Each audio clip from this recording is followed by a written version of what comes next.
The Shooting Range. In this episode, we continue the story of the Char B1 tank family.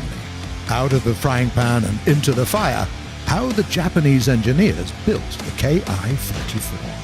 Hotline. The developers answer questions that you've left in the comments. But first, let's start with the Char B-Tur, this time in the game.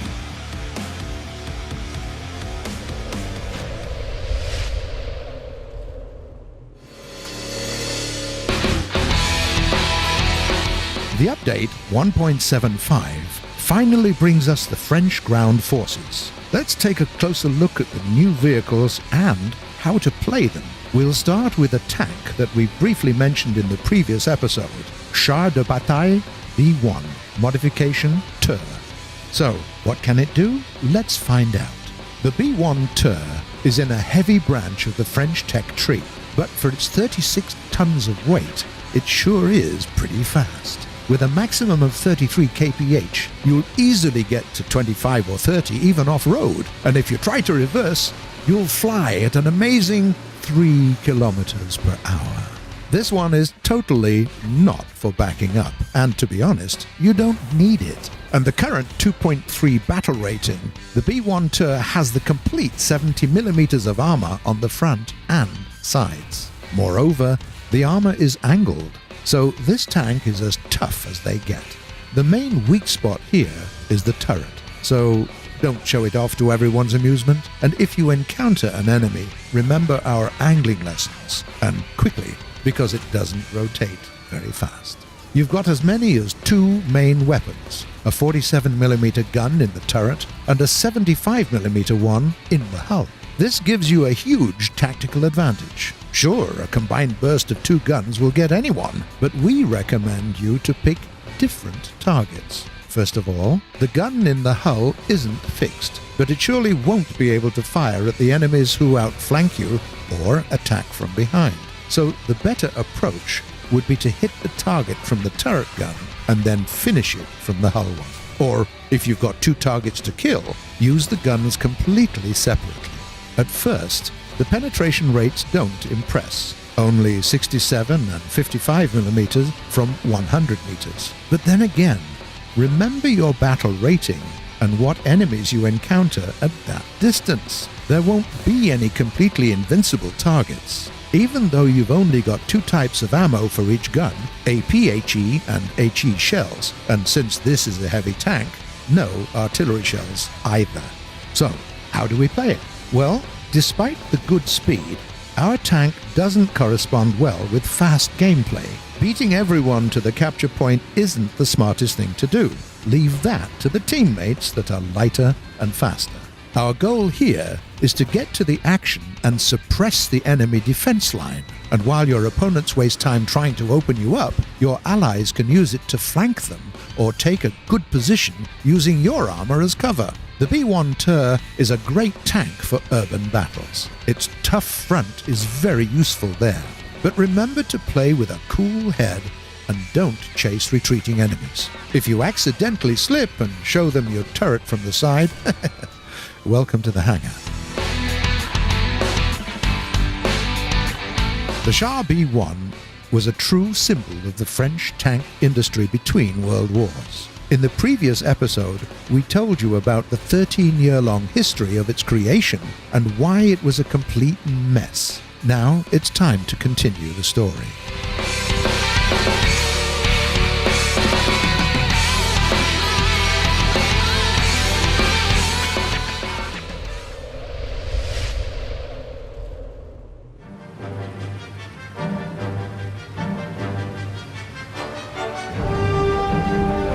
The early 30s weren't easy for the French tank industry. The D1 and D2 tanks weren't very promising. The development of the new light tanks was only just beginning, and there was no way to replace the old Renault FTs. So the French began the production of the Char B1, while continuing to fatten it up.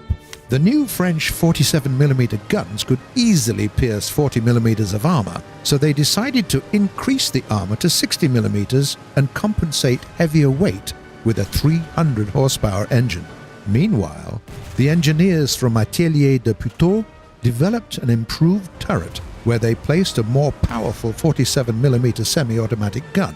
As it was, the second version of the famous battle tank, they called it the B-1 bis, and it became the most mass-produced of them all.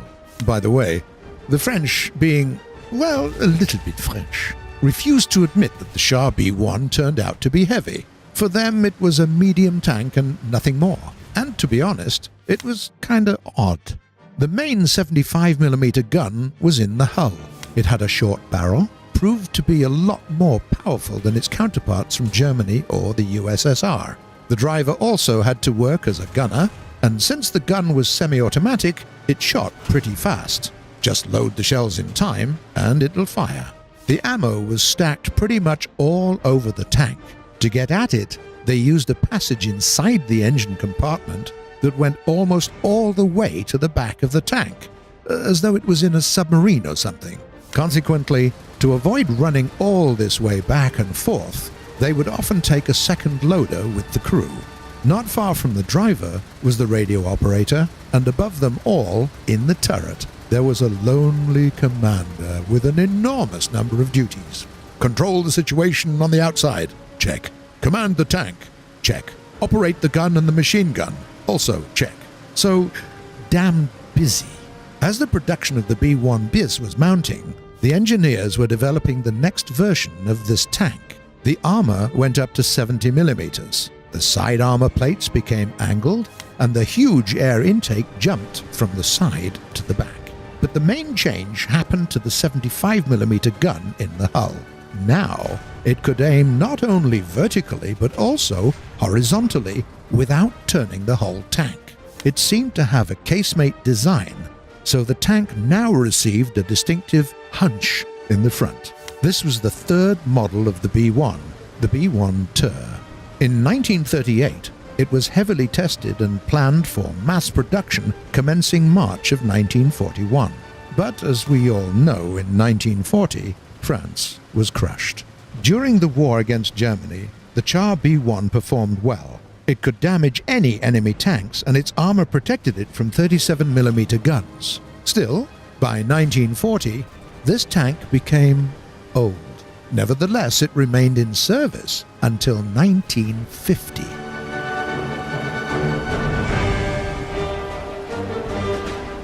It's been a while since we last discussed Japanese tech. Let's fix this right now.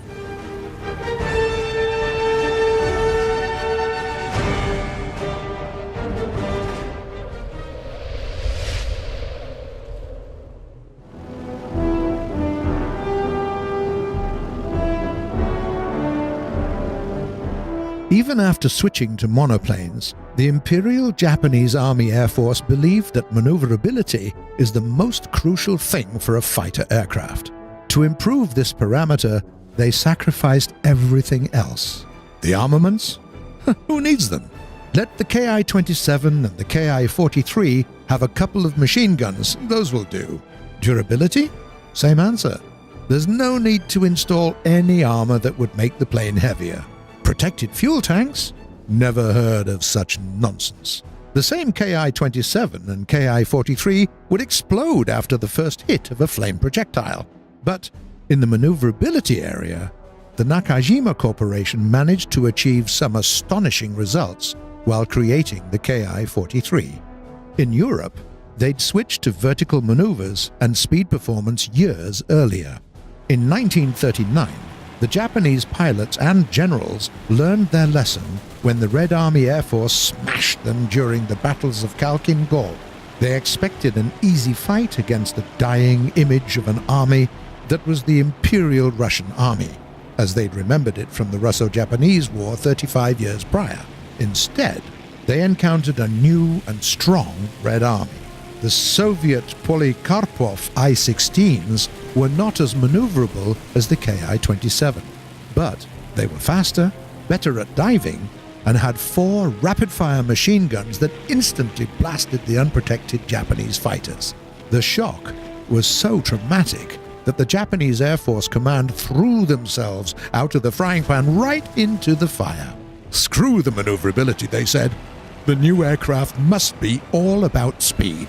And screw all the other parameters as well. Again. Had the chief aviation engineer of the Nakajima Corporation listened to them, they would have acquired another inadequate machine. But Yasushi Koyama had already learned some lessons in his life, and he knew perfectly well that balance is key to perfection. So the new fighter aircraft received cabin and fuel tank protection right from the start. For the first time in the history of the Imperial Japanese Army Air Force, there was a 4-point armament system. For the power plant, they picked a 14-cylinder radial engine, the Nakajima HA-109, and it was a big 37-liter device, but very powerful, and with the newest automatic propeller. The prototype followed the concept, more of the engine, less of the aircraft around it.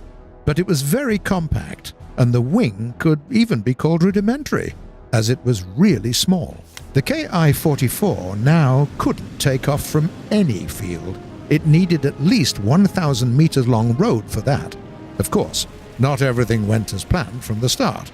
After all, they'd never built anything like that in Japan before, and, as expected, the aircraft lost in maneuverability, but only compared to its own predecessors. It was still pretty agile for the new wave fighters. The pilots didn't like the Ki-44 from the start. Well, who could blame them? High landing speed, a difficult takeoff, an unusual engine control, and a completely different combat use. But after the war went to the Pacific Ocean, this interceptor proved to be very useful. It was the only Japanese aircraft that was able to catch the fast US bombers. There was a problem with weapons, though. 4 heavy-caliber machine guns with weak ammo clearly weren't enough to hunt the flying fortresses. But the story of the rearmament of the Ki-44 deserves a separate video. It was a comedy turned to a tragedy, and back to a comedy. Get ready for the traditional last part of our show, Hotline. Developers answering questions from the comments.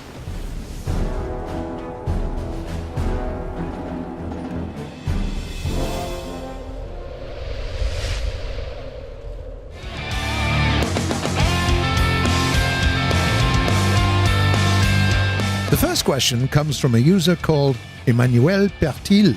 You talked about the Soviet modifications of the Hurricane. Will they be added in the game? There is already a premium Soviet Hurricane, which is pretty much it, a modified version of the familiar design. The second question is by a player called Mazer924. Hi Gaijin, please answer the question. Are you going to add the G.91Y? Italy doesn't have anything at 9.0 yet, and this plane would be perfect. Can't promise you anything specific, mate, but this is totally possible. Then, there is a question from Leszek Baron. Any plans for experimental Soviet fighters like the Bi-1 or the Bi-6, the I-250, LA-7R, etc., etc.? Hey, mate, we actually do have plans on some of those fighters, so keep your eyes peeled. The last and very important message comes from a user called Soro, and he says, a tongue twister challenge for Bruce in German. Brautkleid bleibt Brautkleid und Blaukraut bleibt Blaukraut. That's it for today, but feel free to write your questions in the comments below. We do read them all, and you might see some of them answered in the next episode. If you like what we're doing, don't forget to subscribe to our channel. See you on the shooting range.